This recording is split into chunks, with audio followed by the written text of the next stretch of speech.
புதுவையில் தொடர்ந்து 12 முறை சிறந்த கோச்சிங் சென்டருக்கான விருதை பெற்ற ஒரே கோச்சிங் சென்டர் நமது Shri Vivekanandar coaching centre. Popular centre for success since 1989. Contact VCC Nagarajan. Vivekanandar coaching centre and tutorial, Vellalar street, Mudaliarpet, Pondicherry. Phone 0413-2357-202.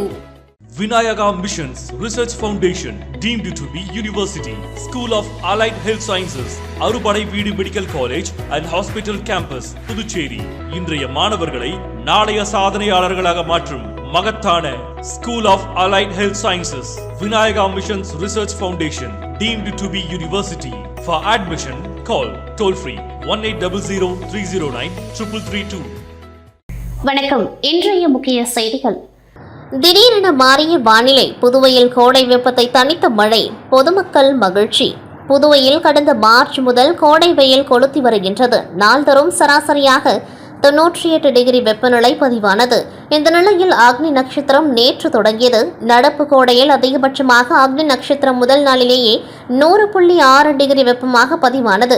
காலை 11 மணி முதல் மாலை 3 மணி வரை அனல் காற்று வீசியது. இதனால் விடுமுறை நாளிலும் பொதுமக்கள் வீடுகளிலேயே முடங்கினர். வாகன ஓட்டிகள் வெயிலின் உக்கிரம் தாங்க முடியாமல் கடும் அவதிக்குள்ளாகினர். இதனால் அக்னி நட்சத்திர காலத்தை எப்படி கடக்கப் போகிறோம் என பீதியில் இருந்தனர். இந்த நிலையில் வருகின்ற 9ஆம் தேதி வரை தமிழ்நாடு, புதுவையில் லேசான மழை பெய்யும் என வானிலை மையம் அறிவித்திருந்தது. ஆனால் புதுவையில் மழை பெய்யும் சூழல் இல்லாமல் இருந்தது. காலை முதல் வெப்பமான சூழலே நிலவியது. நேற்று மாலை 5 மணிக்கு மேல் திடீரென வானிலை மாற்றம் ஏற்பட்டது. வானில் கருமேகங்கள் சூழ்ந்தன. இரவு 7 மணிக்கு மேல் பலத்த காற்றுடன் புதுவை நகரம், புறநகர், கிராம பகுதிகளில் பரவலாக மழை பெய்ய தொடங்கியது. சுமார் 1 மணி நேரம் வரை மழை பெய்துள்ளது. மழையால் சாலைகளில் வெள்ள நீர் பெருக்கெடுத்து ஓடியது. பூமி குளிர்ந்து மேலும் இதமான குளிர்ச்சியான காற்று வீசியது. இதனால் வெப்பத்தால் அவதிப்பட்டு வந்த மக்கள் மகிழ்ச்சி அடைந்தனர். இதே நிலை இன்றும் காலையும் நீடித்தது. வழக்கமாக அதிகாலை 6 மணிக்கே வெயிலின் தாக்கம் அதிகரிக்க தொடங்கிவிடும். ஆனால் இன்று காலை சூரியன் தலை காட்டவில்லை. இந்த வானிலை மாற்றம் புதுவை மக்களுக்கு சற்று ஆறுதலை அளித்துள்ளது.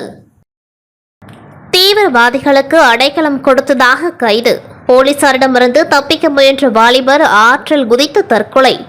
ஜம்மு காஷ்மீரின் குல்ஹாம் மாவட்டத்தில் கடந்த 23ஆம் தேதி தீவிரவாதிகளுக்கும் பாதுகாப்பு படையினருக்கும் இடையே துப்பாக்கி சண்டை நடைபெற்றது. அப்பொழுது 2 தீவிரவாதிகள் தப்பி சென்றனர். அவர்களை பிடிக்க பாதுகாப்பு படையினர் தீவிர விசாரணை நடத்தினர். அப்பொழுது குல்ஹாமை சேர்ந்த இம்தியாஸ் அகமது மக்ரே என்பவர் தீவிரவாதிகளுக்கு உணவு மற்றும் அடைக்கலம் வழங்கி வந்ததாக கூறப்பட்டது. இதைத் தொடர்ந்து இம்தியாஸ் அகமது மக்ரேவை பிடித்து போலீசார் விசாரணை நடத்தினர். அப்பொழுது அவர் குல்ஹாமின் டாங்மாக் பகுதியில் பதுங்கியிருந்த தீவிரவாதிகளுக்கு தான் உதவியதை ஒப்புக்கொண்டார். பின்னர் அந்த இடத்தை காண்பிப்பதாக அவர் பாதுகாப்பு படை அதிகாரிகளிடம் கூறினார்.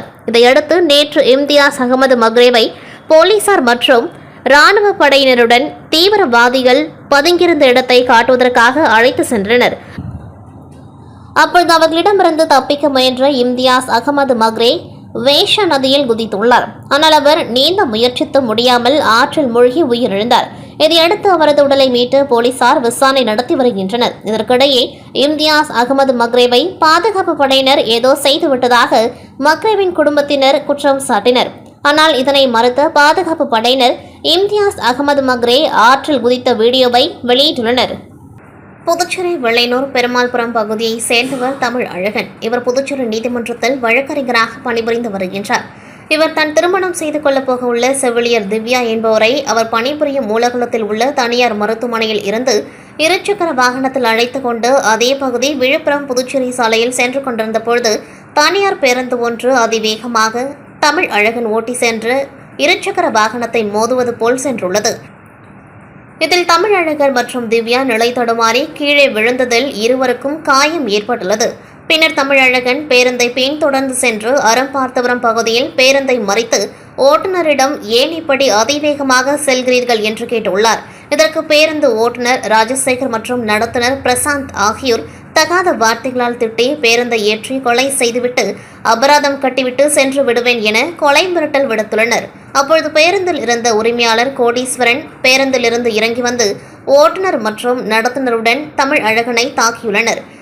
இதனை மறைக்க சென்ற திவ்யாவையும் தாக்கியுள்ளனர். இதில் காயமடைந்த தமிழழகன் அங்கேயே மயங்கி விழுந்து விட்டார். இந்த வீடியோவானது சமூக வலைதளங்களில் வைரலாகி வருகின்றது. மேலும் காயம் அடைந்தவர்களை அங்கு இருந்தவர்கள் மீட்டு தனியார் மருத்துவமனையில் சிகிச்சைக்கு அனுப்பி வைத்த நிலையில் தமிழழகனின் தாயார் விஜயலட்சுமி அளித்த புகாரின் பேரில் ரெட்டியார்பாளையம் போலீசார் வழக்கு பதிவு செய்து ஓட்டுநர் ராஜசேகர் மற்றும் நடத்துனர் பிரசாந்த் ஆகிய இருவரை கைது செய்து சிறையில் அடைத்த நிலையில் பேருந்து உரிமையாளர் கோடீஸ்வரனை போலீசார் தேடி வருகின்றனர். புதுச்சேரி நெல்லித்தோப்பு தொகுதியில் இந்திய அரசியலமைப்பை காப்போம் பிரச்சார விளக்க கூட்டம் தனியார் திருமண மண்டபத்தில் நடைபெற்றது.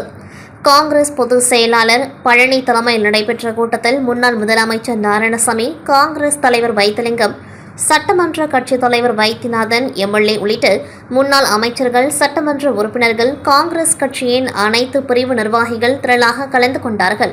கூட்டத்தில் பேசிய காங்கிரஸ் கட்சித் தலைவர் வைத்திலிங்கம், பணமாக வழங்கும் பொழுது 1 கிலோ 30 ரூபாய் என்று 10 கிலோ அரிசிக்கு மஞ்சள் அட்டைக்கு 300 ரூபாயும், புதுச்சேரியில் அரிசிக்கு பதில் பணமாக வழங்கும் பொழுது சிவப்பு அட்டைக்கு 20 கிலோ அரிசிக்கு 600 ரூபாயும், மஞ்சள் அட்டைக்கு 10 கிலோ அரிசிக்கு 300 ரூபாயும் வழங்கினார்கள். ஆனால் தற்பொழுது 80 ரூபாய் போட்டு அரிசி வாங்குகின்றார்கள். அப்படியென்றால் கடந்த 3 ஆண்டுகளில் 1 கிலோவுக்கு 50 ரூபாய் வீதம் ரங்கசாமி கொள்ளையடித்திருக்கின்றார் என்று குற்றம் சாட்டியவர், தற்பொழுது நீங்கள் அரிசி வாங்குவதற்கு நீங்கள் மாற்றி போட்ட ஒரே ஒரு ஓட்டுதான் காரணம் என்றும் சுட்டிக்காட்டினார். தற்பொழுது 10 கிலோ அரிசி இலவசமாக வழங்கப்படுகின்றது. இந்த அரிசியை யாராவது எடை வைத்து பார்த்ததுண்டா? பெண்களை பார்த்து கேள்வி எழுப்பினார். அப்பொழுது அவர்கள் 10 கிலோ அரிசிக்கு பதிலாக 9.5 கிலோ மட்டுமே இருப்பதாகவும் கூறினார்கள். இதனை கேட்டுக்கொண்டவர், அப்படியென்றால் 10 கிலோ அரிசிக்கு அரை கிலோ அரிசி கொள்ளையடிக்கிறார்கள். அரை கிலோ அரிசியின் விலை 40, இது எங்கே போகிறது என்றார். சாப்பாடு மட்டும் சாப்பிட்டால் போதுமா? இட்லி சுட்டு சாப்பிடலாம் என்றால் உளுந்து விலை 180 ரூபாய் விற்கிறது. புளி குழம்பு வைத்து சாப்பிடலாம் என்றால் புளி 150க்கு விற்கிறது. கறி குழம்பாவது சாப்பிடலாம் என்றால் பூண்டு விலை 500 ரூபாய் விற்கிறது. புளி வாங்கினால் 1 நாள் சம்பளம் அவுட்டு, பூண்டு வாங்கினால் 4 நாள் சம்பளம் அவுட் என்று குறிப்பிட்டார். ரேஷன் கடைகளில் அரிசி மட்டுமே ரங்கசாமி வழங்கி வருகின்றார். இதனால் புதுச்சேரியில் உள்ளவர்களுக்கு சர்க்கரை வியாதி வர ரங்கசாமி தான் காரணம் என்று குறிப்பிட்டவர், அரிசியுடன் கோதுமை, உளுந்து, பருப்பு கேட்டால் பிராந்தி பாட்டிலை தான் வழங்குவார். ஏனென்றால் வீதிகள் தோறும் ரெஸ்டோ பாரை தான் அவர் திறந்து வைத்து வருகின்றார் என்று குற்றம் சாட்டினார். எனவே இந்த முறை ஒரு ஓட்டு மட்டுமல்ல, குடும்பத்தில் உள்ள அனைத்து ஓட்டையும் காங்கிரஸ் கட்சிக்கு செலுத்த வேண்டும் என்றும் அவர் கேட்டுக்கொண்டார். இடைவேளைக்கு பிறகு செய்திகள் மீண்டும் தொடரும். புதுவையில் தொடர்ந்து 12 முறை சிறந்த கோச்சிங் சென்டருக்கான விருதை பெற்ற ஒரே கோச்சிங் சென்டர் நமது Shri Vivekanandar coaching centre, popular centre for success since 1989. Contact VCC Nagarajan. Vivekanandar coaching centre and tutorial, Vellalar street, Mudaliarpet, Pondicherry. Phone 0413 2357 Vinayaka Missions Research Foundation, deemed to be University, School of Allied Health Sciences, அறுபடை வீடு medical college and hospital campus, Puducherry. இன்றைய மாணவர்களை நாளைய சாதனையாளர்களாக மாற்றும் மகத்தான School of Allied Health Sciences, Vinayaka Missions Research Foundation, deemed to be University. For admission, call toll free 1800 Puducherry லாஸ்பேட்டையை சேர்ந்த அரசு ஊழியர் ஒருவரின் வாட்ஸ்அப் எண்ணிற்கு குறுஞ்செய்தி ஒன்று வந்தது. அதில் ஆன்லைன் வர்த்தகத்தில் திறமையாக முதலீடு செய்து அதிக பணம் சம்பாதிப்பது எப்படி, அதிக லாபத்தை தரும் வர்த்தக நிறுவனங்கள் குறித்தும், வர்த்தகத்தில் நேரடியாக முதலீடு செய்வது எப்படி போன்ற பல்வேறு தகவல்களை தெரிந்து கொள்ள வேண்டுமென்றால் வாட்ஸ்அப் குழுவில் இணைந்து கொள்ளும்படி குறிப்பிடப்பட்டிருந்தது. இதை நம்பி அந்த அரசு ஊழியர் மர்ம நபர் தெரிவித்த வாட்ஸ்அப் குழுவில் இணைந்தார். பிறகு அந்த குழுவில் ஆன்லைன் வர்த்தகம் தொடர்பான பல்வேறு தகவல்கள் குறித்து 15 நாட்கள் விளக்கம் அளிக்கப்பட்டுள்ளது.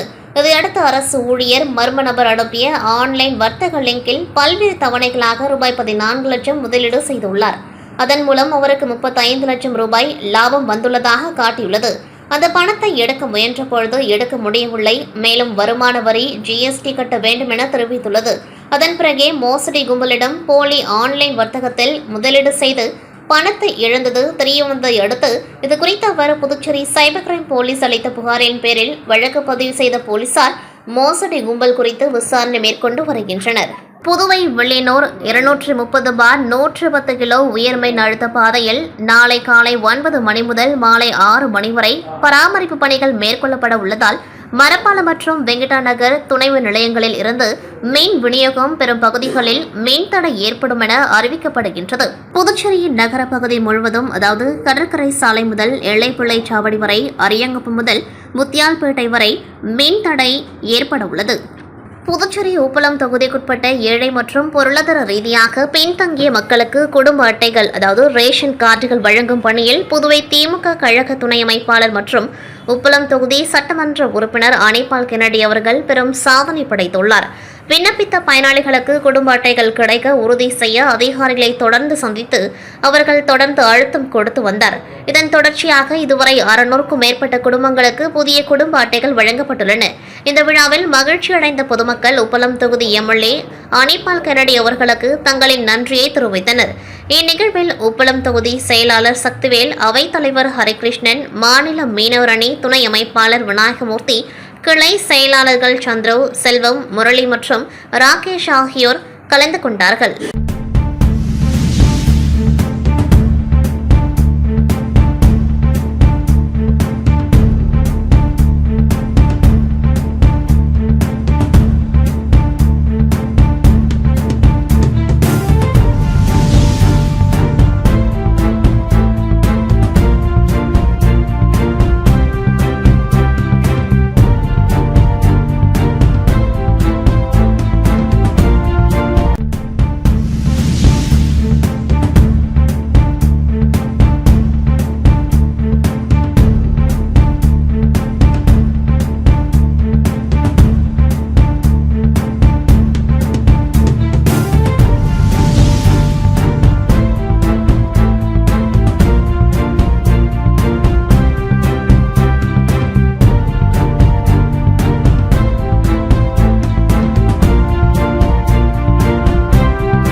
புதுச்சேரி திருபுவனை காவல் நிலையத்திற்குட்பட்ட பகுதிகளில் சென்ற ஆண்டு மற்றும் தற்பொழுது 3க்கும் மேற்பட்ட வீடுகளில் பூட்டிய கதவை உடைத்து நகை மற்றும் பணம் திருடு போனதாக கொடுத்த புகாரின் மீது புதுச்சேரி சட்டம் ஒழுங்கு முதுநிலை காவல் கண்காணிப்பாளர் கலைவாணன் ஐபிஎஸ் மற்றும் மேற்கு பகுதி காவல் கண்காணிப்பாளர் வம்சித ரெட்டி உத்தரவின் பேரில் ஆய்வாளர் கீர்த்திவர்மன் மேற்பார்வையில் உதவி ஆய்வாளர் கதிரேசன் தலைமையில் குற்றப்பிரிவு காவலர்கள் உட்பட குற்றவாளிகளை பிடிக்க வாகன சோதனையில் ஈடுபட்டுக் கொண்டிருந்தனர். அப்பொழுது அந்த வழியாக வந்த இருசக்கர வாகனத்தில் அதிவேகமாக வந்த 2 நபர்களை மடக்கி பிடித்து சோதனை செய்ததில் அவர்கள் வாகனத்தில் பூட்டுகளை உடைக்கும் சுத்தி மற்றும் ஆயுதங்கள் இருந்ததை பார்த்து அதிர்ச்சியடைந்த உதவி ஆய்வாளர் கதிரேசன் அவர்களை கைது செய்து தீவிர விசாரணை செய்தார். அதில் அவர்கள் திருபுவனை காவல் நிலையத்திற்குட்பட்ட கொத்தமரி நத்தம் மற்றும் குச்சிப்பாளையம் பகுதியில் சென்ற ஆண்டு பூட்டிய வீட்டை உடைத்து நகை பணம் திருடியதாகவும் அதன் ருசியால் சென்ற ஏப்ரல் மாதம் 24ஆம் தேதி குச்சிப்பாளையத்தில் வயதானவர்கள் வீட்டில் பூட்டிய வீட்டின் கதவை உடைத்து 10 லட்சம் மதிப்பிலான நகைகளும் மற்றும் பணம் திருடி சென்றதாகவும் தெரிவித்தனர். அதனைத் தொடர்ந்து அவர்களை மேலும் தீவிர விசாரணை செய்ததில் அவர்கள் விழுப்புரம் வழுதரட்டி காமன்கோவில் தெருவை சேர்ந்த துரைராஜ் மகன் சந்தோஷ் என்கின்ற சந்தோஷ்குமார் மற்றும் அதே பகுதி பெருமாள் கோவில் தெருவை சேர்ந்த ரகுபதி மகன் கிருபாகரன் என்பதும் தெரியவந்ததை தொடர்ந்து அவர்களிடம் இருந்து 87 கிராம் தங்க நகையும் 150 கிராம் வெள்ளி நகையும் மற்றும் 10,000 பணம், மேலும் அவர்கள் பயன்படுத்திய இருசக்கர வாகனத்தையும் பறிமுதல் செய்து சிறையில் அடைத்தது திருபுவனை ஆய்வாளர் கீர்த்திவர்மன் மற்றும் உதவி ஆய்வாளர் கதிரேசன் தலைமையிலான போலீசார். இத்துடன் செய்திகள் நிறைவடைகின்றது. நன்றி, வணக்கம். புதுவையில் தொடர்ந்து 12 முறை சிறந்த கோச்சிங் சென்டருக்கான விருதை பெற்ற ஒரே கோச்சிங் சென்டர் நமது Shri Vivekanandar coaching centre, popular centre for success since 1989. Contact VCC Nagarajan. Vivekanandar coaching centre and tutorial, Vellalar street, Mudaliarpet, Pondicherry. phone 04132357 Vinayaka Missions Research Foundation, deemed to be University, School of Allied Health Sciences, அறுபடை வீடு medical college and hospital campus, Puducherry. இன்றைய மாணவர்களை நாளைய சாதனையாளர்களாக மாற்றும் மகத்தான School of Allied Health Sciences, Vinayaka Missions Research Foundation, deemed to be University. For admission, call toll free 1800 309 3332.